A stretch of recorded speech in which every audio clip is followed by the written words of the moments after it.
Mountains tall, rivers flow, tall trees proud, colours aglow, whistling birds melodic in tune, high banked sand in the shape of a dune, waterfalls pure, sweet smelling air, animals living without being scared, sounds of nature in its own domain, growth so thick, lots of rain, fish are plentiful, in rivers of gold, will never be caught or ending up sold.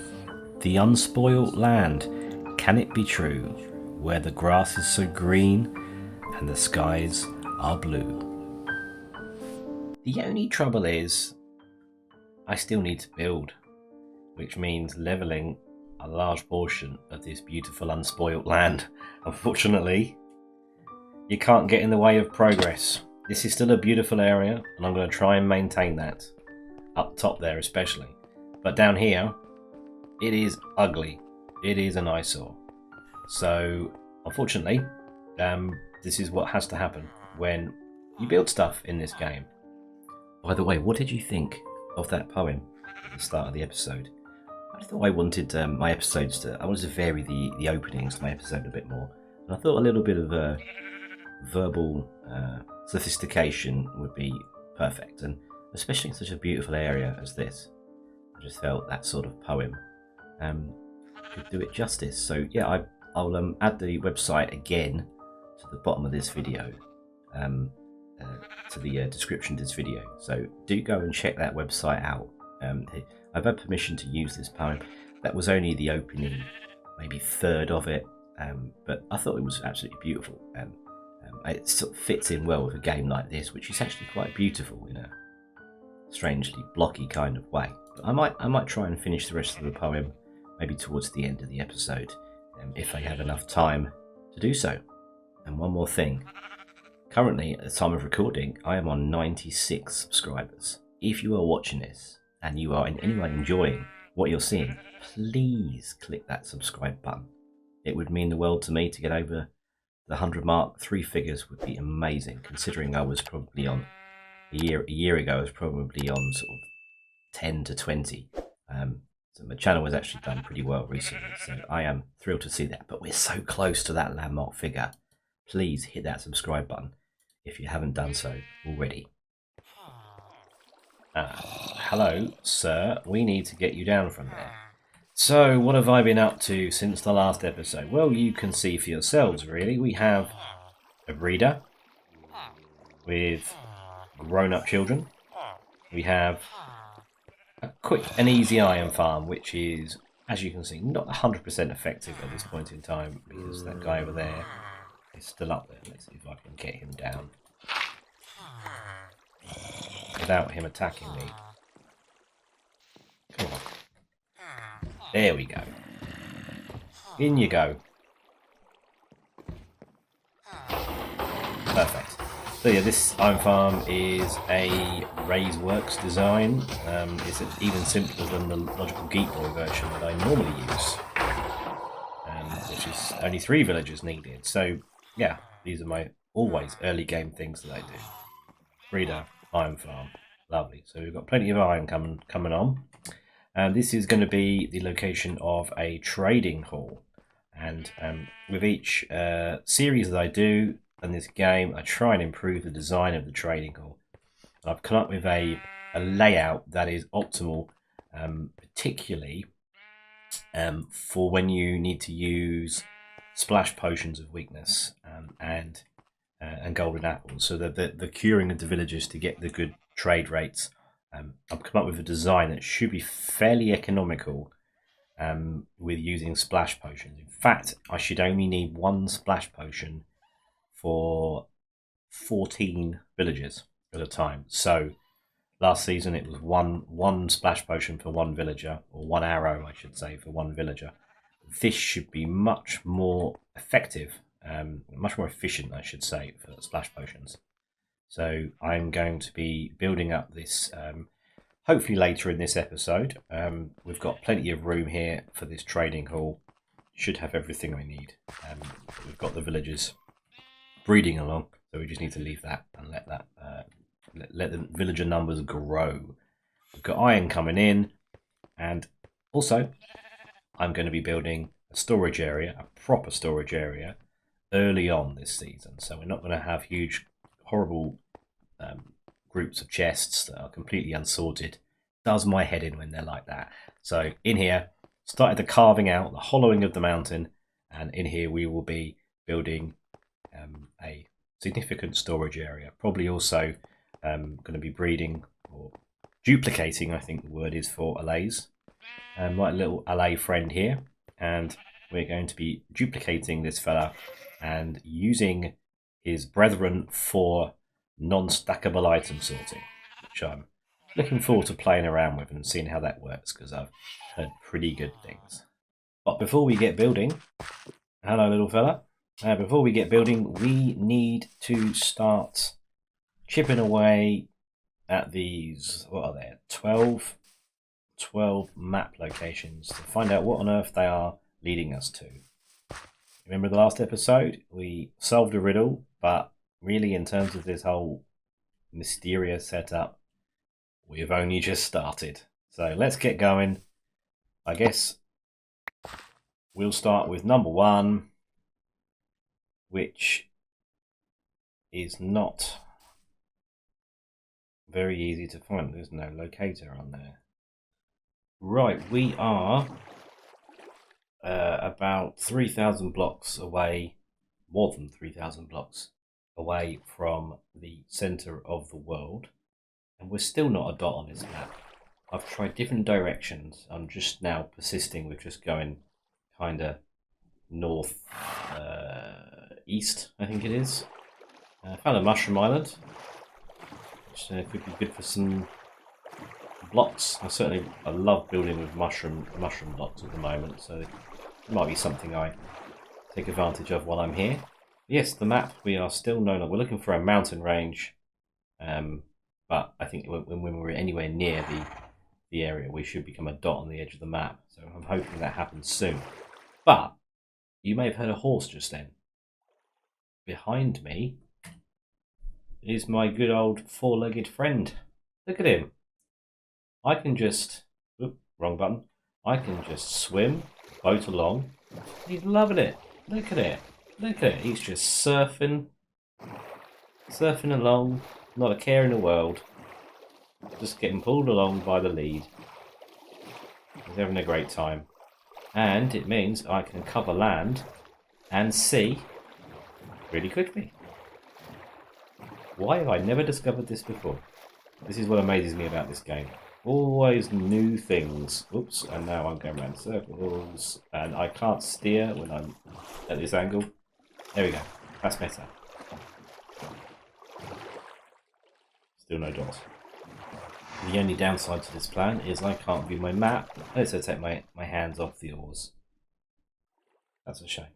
But my horse is having a great time, so we're fine. Well, as much as I love exploring the world, it can get quite monotonous. Even for my horse. But, yeah, the question is, how far do we go? How long do we go before we give up? And I'm thinking, looking at those coordinates up there in the top left, I'm thinking maybe out to about 5,000. X or Z, I'm not sure which. And I'm going to give up, and then I'll head back. And if I can't find any dots on this map, then it's probably worth heading back to the centre of the world and see if there's any more clues there. Whoever's created this treasure hunt is really not helping. If there is even just some coordinates or even just a basic direction, that would be very helpful. So far, all we know is that there is snow and some trees at the bottom of it, and some ice, an icy lake of some sort. Oh well, let's keep plodding on. Well, I gave up the sea route. It wasn't helping me out. Yet the land route wasn't doing very well for me either. But check this out. Look at the map. See? I'm there in the bottom corner. So I don't know how far away I have to be to get on, or how close I have to be to get on the map. But after what has literally been an hour of wandering around, boating around, horsing around, I finally have a lead. So I just need to keep going. I think it's probably about this direction. And hopefully that dot will become an arrowhead. Oh, we do have snow over there, that's promising. Yeah, mind a miracle if this is the place. Once again, I don't know what I'm looking for. I don't know what all 12 of these locations actually mean. There we go. I'm just looked at the map. I'm on there. Very, very encouraging. And as I've said, a bit of a miracle.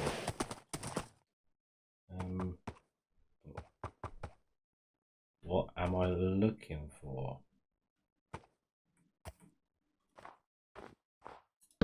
And is that an igloo? I think it is. Ooh. Set my spawn. Pretty cool. So we'll head down here. Sword at the ready. Yeah, we're back into first eye. That is the treasure. Okay. It's an eye of Ender. Slightly underwhelmed by that, but there we go. I'll do my good deed while I'm here. I suppose we'd better head back.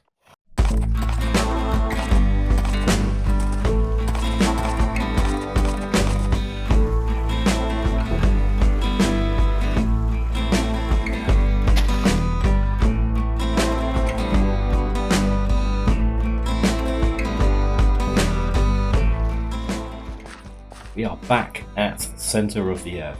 A long time later, I can assure you, it's a long journey back. But we actually took the boat for most of that because it's a hell of a lot faster than going overland with a horse, especially with there's trees around. So I have added the first eye back to the first map location. So that's done. So the map can actually just, I don't know, I have to keep it. I think we're 1/12 done. That took a lot, basically an evening of exploring to find. And I thought that there was surely an easier way to know the direction. There is, and I completely missed it. But I'm just going to sleep, because to show you the way, the direction, for future reference, I need to head outside. So if we head up to the top here, down, and we look down on top of the maps, we have a clue. There are always clues.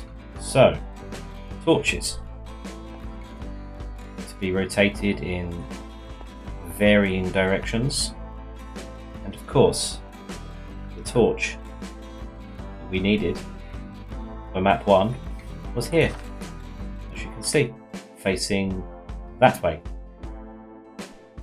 Northeast, if you look at the top left of my screen, it's northeast. So yeah, that makes things much more straightforward and hopefully won't take as long for the rest of them. So this one here is east for map number 2. We'll see if we can pick up pace and do more than one per episode, because this could take a long time. But this is what we found, an Eye of Ender. So yeah, and there are 12 to collect, which coincidentally is the amount you need for an end portal frame. So I think I've figured it out what's going on here. But anyway, enough shenanigans here, enough mysteries. We are going to do something a little bit more straightforward and predictable, and that is some building. So let's head back to my base and get building. We've really got some progress to make to catch up. We're at episode 4 for this particular world, and I've not built anything yet. So let's get that fixed.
And there we have it.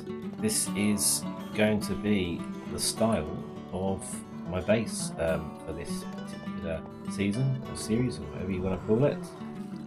It's kind of German, Bavarian. I don't know, I'm not an expert at architecture, but it's kind of traditional chalet style housing. And that's what I want to do. It's something new, something that I want to try and experiment with, and build around this hill, and even potentially on top of the hill. Some interesting ideas for what to do up there in future episodes. This is a design that I have adapted for this particular purpose of concealing the breeder. A breeder which I think I need to turn off. If you bear with me a moment. Let's stop more babies being made, because we've got plenty for now. For when the trading hall starts. You would have realised quite quickly that most of that time lapse was the front. That's because the back is very unfinished. I ran out of items, and so I need to continue this out the back. Out here, I'll do that off camera.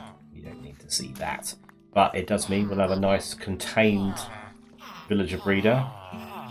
We've got a minecart set up here. Once we'll probably actually route that underground, and excuse me, Mr. LA, into here. So this is where the first villager trading module will be, and this is where I'm just going to stack it full of librarians so I can start getting my enchantments as soon as possible. And as I said, we will have a pretty efficient way of infecting and curing villagers. They'll be sufficiently close together. They'll be stacked on top. There'll be 2 rows of 7 villagers on top, one on top of the other, the same there, the same there. So you will actually have 14, 28, 42. If my maths is correct. 42 villagers in just this one module. So we'll have 42 trades, all within a few blocks of each other. I'm not sure in terms of numbers how many. I haven't done the maths yet in terms of the amount of trades available. But that should be most of the bulk trades that we can do. We can also add some villagers on this side as well if we want to. And the villagers will be infected by a zombie going back and forward on a minecart. And I've tested it out. It seems to work pretty well. And yeah, and really, you just stop the minecart when you don't want them to get infected, and we'll probably just put a little siding and in the hole of the ground here, the hole in the ground here to keep the zombie out of trouble and away from mischief. So that's the plan. That's the build. That's the theme. The design that I used for this, I will make a note in the description. I can't recall it offhand. I know the actual design is called a Berg Hut. I think that's how you pronounce it. The creator of which I will credit in the description. So please make sure you check that out and check some of their designs out.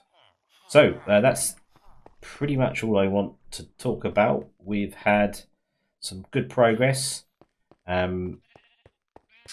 don't think we've got time for the rest of that poem that I read earlier, but you probably don't want to hear my dulcet tones anyway. But if you did like that poetry, please go and check out the website that I will also add into the description of the video.